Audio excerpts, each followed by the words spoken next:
Olá pessoal, aqui é o professor Vinícius da disciplina Pensamento Ético e Social. Esse vídeo tem como objetivo fazer uma revisão de conteúdo, bem como dar dicas para a preparação para a prova de trimestral.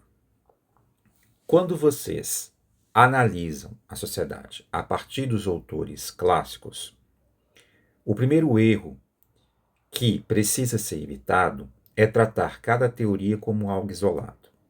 Na verdade, todos esses autores estão tentando responder, cada um à sua maneira, a uma mesma questão: como a vida em sociedade é possível e como ela se organiza. Em Giovanni Pico della Mirandola, aparece um conceito fundamental que muitas vezes passa despercebido: a ideia de que o ser humano não tem uma natureza fixa. Diferente dos outros seres, o homem não nasce determinado, ele se constrói. Isso significa que a sociedade não é algo dado, mas algo produzido pela ação humana. Este ponto é essencial, porque coloca a responsabilidade da organização social nas escolhas humanas.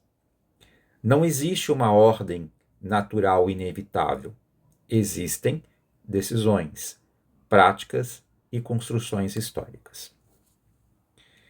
Quando avançamos para Nicolau Maquiavel, essa ação humana ganha um caráter político concreto.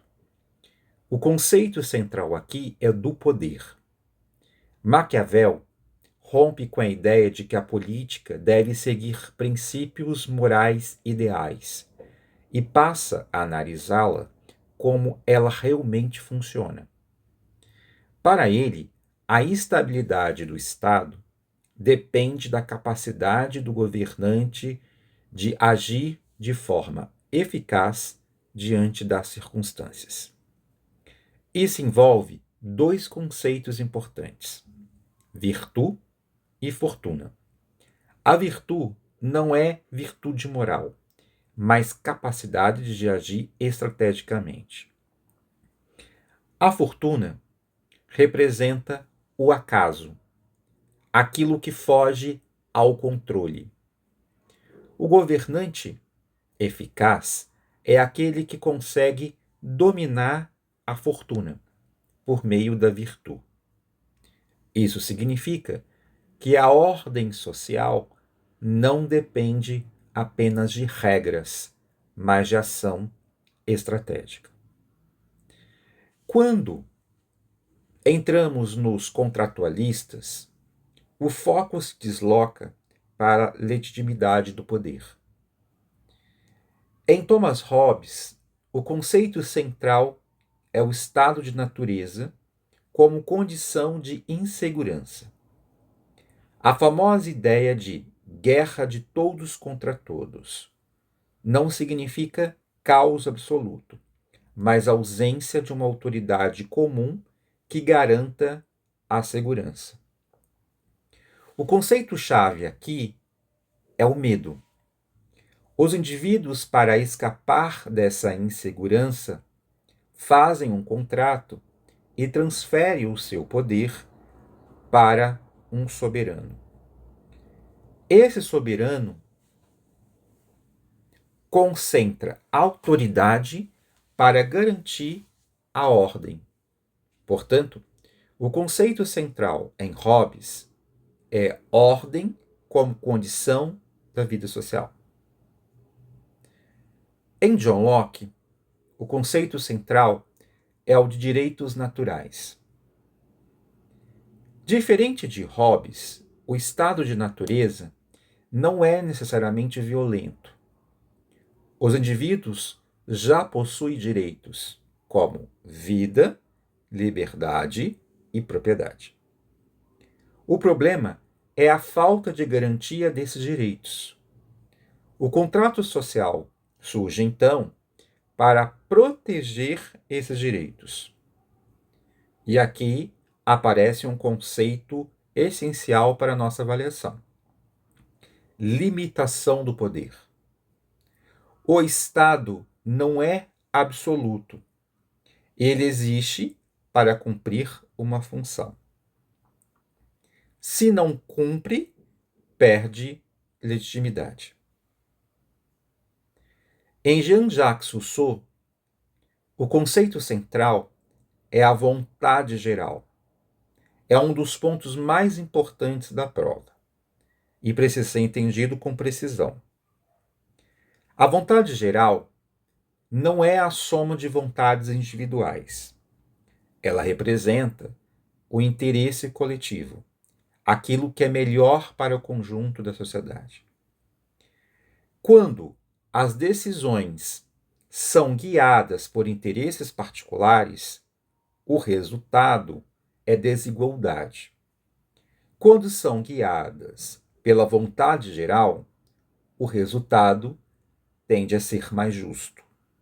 Portanto, o problema central em Rousseau é como garantir que o poder represente o coletivo e não interesses individuais.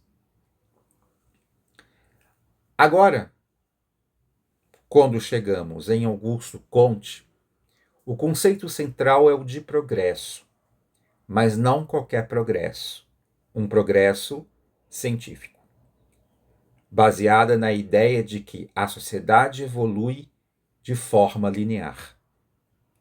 Comte organiza isso na chamada Lei dos Três Estados: o estado teológico, o metafísico e o positivo. No estado positivo, a ciência se torna o principal instrumento de conhecimento. O conceito-chave aqui é ordem com base do progresso. Sem organização social, o avanço científico não se consolida. O problema é que essa visão pressupõe que o progresso beneficia toda a sociedade. E é exatamente isso que a prova coloca em questão. O acesso à tecnologia não é igual.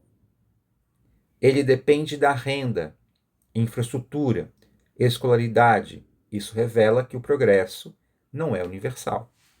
Ele é desigual. E é aqui que o conceito de Rousseau volta com força. Interesses particulares.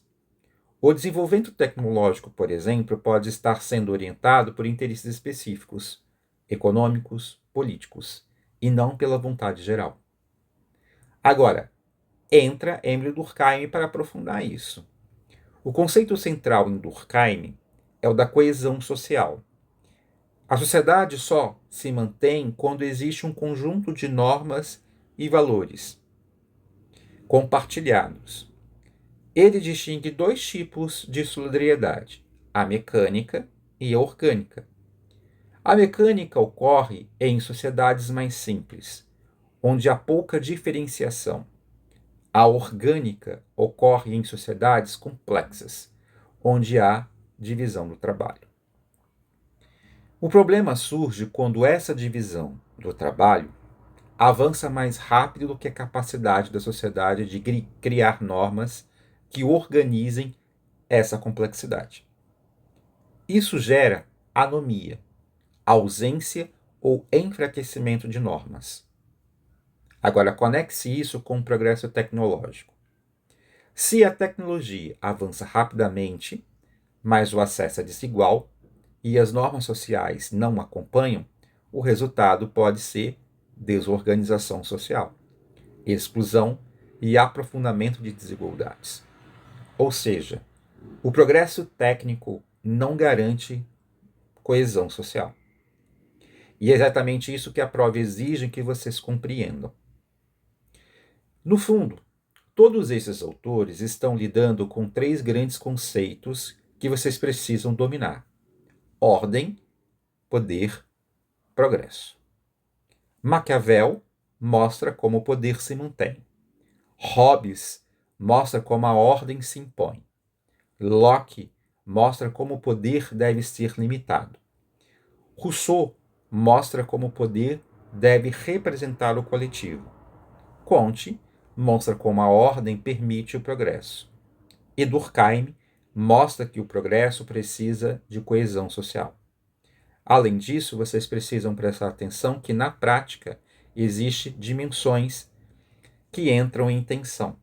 Portanto, o que a prova exige não é definição, é articulação conceitual. Vocês precisam mostrar que o progresso depende de ordem, mas que essa ordem pode reproduzir desigualdades. Que o poder organiza a sociedade, mas pode servir a interesses particulares. E que o desenvolvimento tecnológico, sem orientação coletiva, não garante a justiça social. E é nesse nível de compreensão que transforma a resposta em uma resposta forte. Pessoal, fique aqui algumas das nossas dicas do que vocês precisam ter atenção, estudar. Sugiro que vocês façam um quadro comparativo entre esses autores sobre as temáticas que são comuns, convergentes e divergentes. E quaisquer dúvidas, entre em contato. E boa prova, e até mais.